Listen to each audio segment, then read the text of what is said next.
Everybody, आज हम लोग हिंदी साहित्य के इतिहास की रचनाओं के बारे में अध्ययन करेंगे। सबसे पहले हिंदी साहित्य के इतिहास को लिखने का काम गारसा दत्तासी ने किया था। उन्होंने यह किताब फ्रेंच भाषा में लिखा था, द इस्तवार द ला लिटेरेतूर हिंदुई हिंदुस्तानी, यानी ई से शुरुआत हो रहा है, इसलिए ई अगर याद रखें तो हमको याद करने में काफ़ी आसान है। गारसा दत्तासी इन्होंने जो इतिहास लिखा उसमें कई सब कवियों का नाम दिया, लेकिन उसमें हिंदी के कवियों का बहुत ही कम नाम दिया गया था। इसलिए पूरी तरह से गारसा दत्तासी का इतिहास हिंदी साहित्य के इतिहास का की शुरुआत तो थी, लेकिन प्रमुख इतिहास नहीं बन सके। फिर इस दूसरा प्रयास जो है जारी ग्रियर्सन ने किया। इन्होंने हिंदी साहित्य के इतिहास को modern vernacular literature of Hindustan अंग्रेजी भाषा में लिखा और इन्होंने काफी व्यवस्थित इतिहास लिखा और इसमें कई ऐसे नामकरण, कालखंड और समय इत्यादि का विस्तार से इन्होंने वर्णन किया।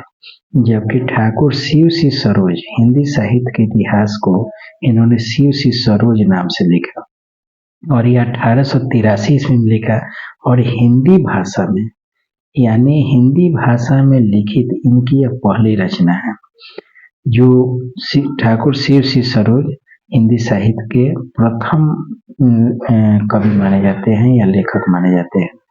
रामचंद्र शुक्ल जो हैं, इन्होंने ऊपर के सभी हिंदी साहित्य के इतिहासों का अध्ययन किया और एक व्यवस्थित, तार्किक और वैज्ञानिक ढंग से हिंदी साहित्य को इतिहास लिखने का काम किया, जिसको हिंदी साहित्य के इतिहास के नाम से जाना जाता है, जो 1929 ईस्वी में लिखा। इसके बाद राहुल शंकराचार्य ने हिंदी काव्य धारा, हजारी प्रसाद द्विवेदी, रामचंद्र शुक्ल के बाद जो कमियां रह गई थी उसको हजारी प्रसाद द्विवेदी ने अपने हिंदी साहित्य के उद्भव और विकास और हिंदी साहित्य की भूमिका, इन दोनों हिंदी साहित्य के इतिहास में इन्होंने लिखा। डॉक्टर नागेंद्र ने भी हिंदी साहित्य का इतिहास लिखा, जिसको हिंदी साहित्य का इतिहास और हिंदी साहित्य का बृहद इतिहास। बच्चन सिंह ने भी हिंदी साहित्य का इतिहास लिखा, जिसको हिंदी साहित्य का दूसरा इतिहास। नामवर सिंह ने हिंदी साहित्य की प्रवृत्तियां लिखी। मिश्र बंधु विनोद ने मिश्र बंधु यानी मिश्र भाइयों ने मिलकर इसको 4 खंडों में लिखा, जिसको मिश्र बंधु विनोद के नाम से जाना जाता है। राम कुमार वर्मा हिंदी साहित्य का आलोचनात्मक इतिहास, अज्ञेय हिंदी साहित्य की आधुनिक परिदृश्य और हिंदी के प्रथम कवि सराफा को माना जाता है। हिंदी की प्रथम रचना श्रावकाचार है। हिंदी साहित्य की प्रथम रचना पृथ्वीराज रासो है। अवहट के प्रथम प्रयोग कीर्तिलता है और जिसके लेखक विद्यापति हैं। अपभ्रंश के प्रथम कवि स्वयंभू हैं। अपभ्रंश की प्रथम रचना जो है पौमचरियु है।